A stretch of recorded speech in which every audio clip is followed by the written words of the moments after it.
Disasters create large humanitarian and development challenges. The frequency and severity of disasters have increased over the last few years, also as a result of climate change.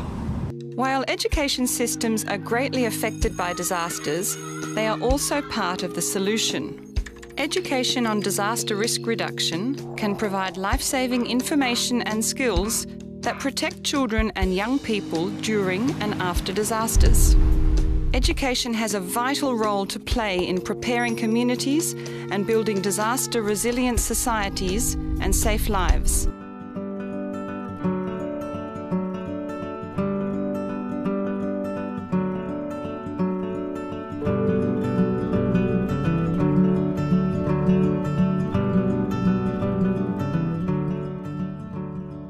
In any disaster or any issue you are going to address, it's always better to start at the youngest possible and at the start of that issue. And in disasters, it is better for us to start with children, because getting them prepared for a response in disaster, it would be an investment which a child would be able to take for a long period of time. Plan is starting to implement Safe School project in 13 countries, which would be reaching out to about 2,000 schools and have covered a total population of about 250,000 children. That's the scale. The main reason behind is that we will get children be made aware of it right at the beginning, so that they can have more benefit from this learnings for future life of theirs. The main objective of Safe Schools project is that the children are prepared in a way that if a disaster comes, they can still continue to have education, and that education environment is so safe that they do not get affected by it. คนชาวเผ่าหรือชาวเขาเนี่ยถ้าคนที่มีอายุตั้งแต่40 ปีขึ้นไปเนี่ยความรู้ในเรื่องของการป้องกันเนี่ยไม่มีเลยครับเพราะฉะนั้นกำลังสำคัญที่สุดก็คือเยาวชนนะครับที่มาทดแทนรุ่นที่ขาดหายไปในอนาคต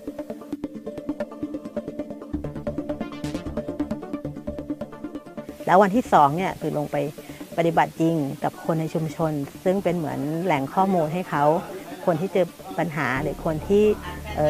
มีประสบการณ์ในเรื่องของภัยพิบัติเนี่ยค่ะได้บอกข้อมูลกลับมาให้ชุมชนแล้วผลท้ายเนี่ยชุมชนก็รวบรวมข้อมูลอันนี้ค่ะแล้วก็นำเสนอในที่ประชุมกับชุมชนต่อไปถ้าน้ำใช้ไม่พอจะเอาน้ำที่ไหนมาใช้คือเขาได้มาสอนให้เรารู้ว่าคือเราจะต้องป้องกันยังไงต่อไปจากนี้ไปอย่างเงี้ยค่ะเพราะว่ามันถ้าสมมติว่าเราไม่รู้จักถ้าเขาไม่มาบอกใช่ไหมคะแผนถ้าเขาไม่มาบอกเราให้รู้ว่าวิธีป้องกันเป็นยังไงต่อไปจากนี้ไปอย่างเงี้ยค่ะคือยังทำอย่างนี้ไปเรื่อยๆอนาคตก็คงไม่มีอะไรเหลือแล้วค่ะ In this country of dramatic mountain terrain, the changeable weather can present dangers with dramatic suddenness.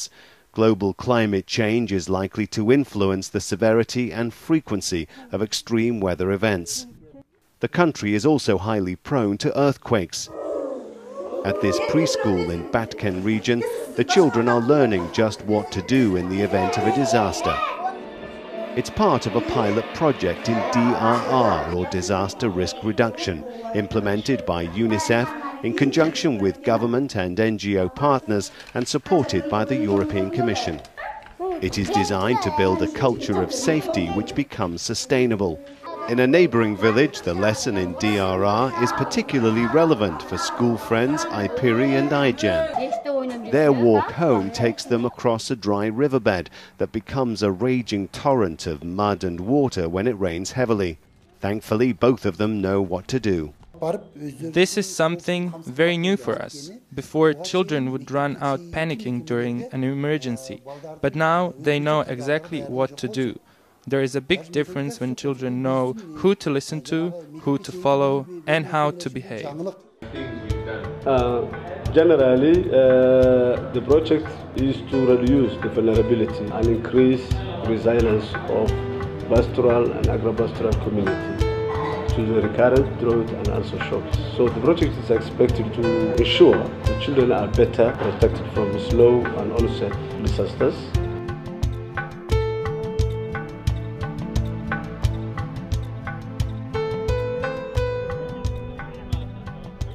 existing curriculum need to be complemented with the issues of disaster risk reduction. Children has to be informed and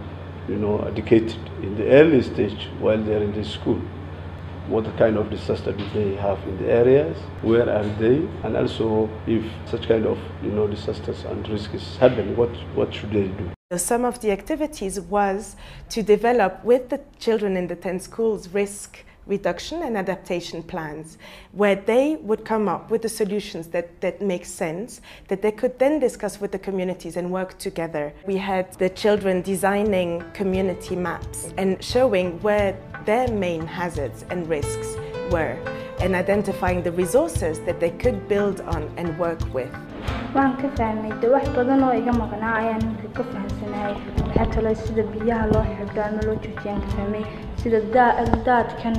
fooyinka magaalada ku foolo sida la isugu duwi karaan ka fahmay waxa kale oo ka fahmay sida dhirta loo beerto ama waxa kale bustaanka barkada aan ku beernay marka kale dhirta waxa kale qudrad ama oo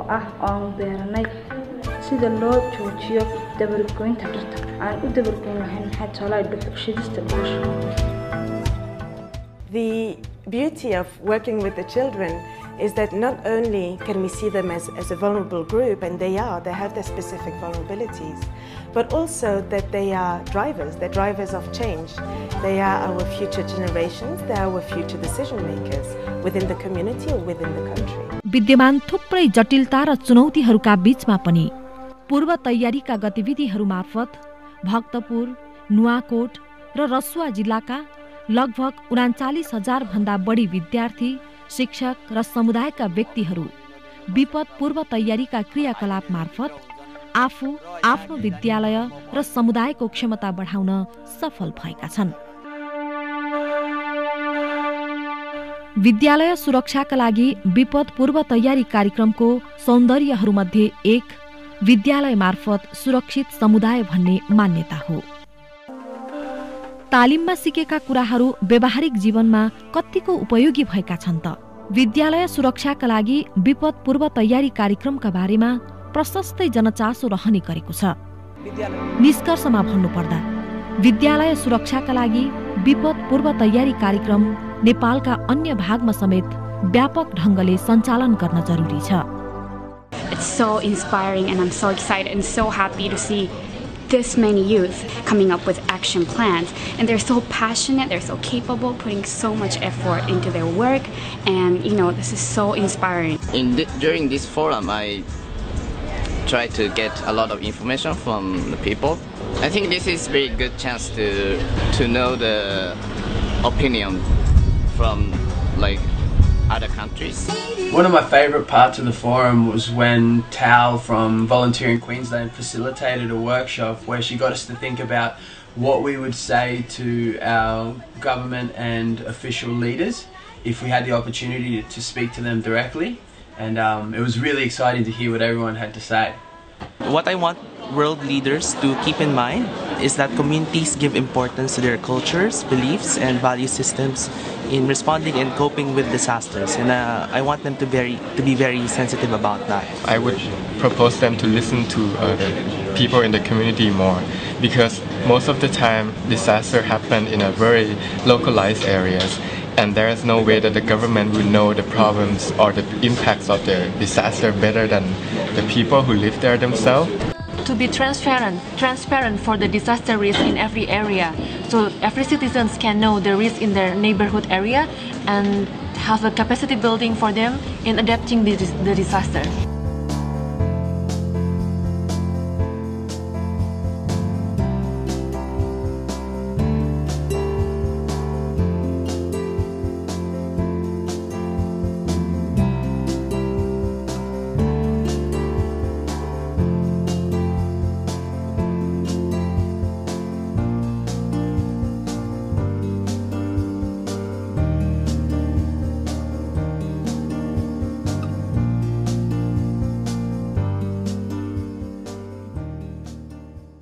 The bamboo tree sways in the wind, along with the wind, but it doesn't even break. We should be like bamboos. We should cope with the disaster and our traumatic experiences, and then We should not be broken, or we should not give up. I think it's important that young people get involved in issues of disaster management and generally about the environment itself. It's the youth who are going to leave this world. In fact, it's important for the youth to be active right now because this is our home, and this is also going to be the home of not only ourselves but also of our children and of our grandchildren.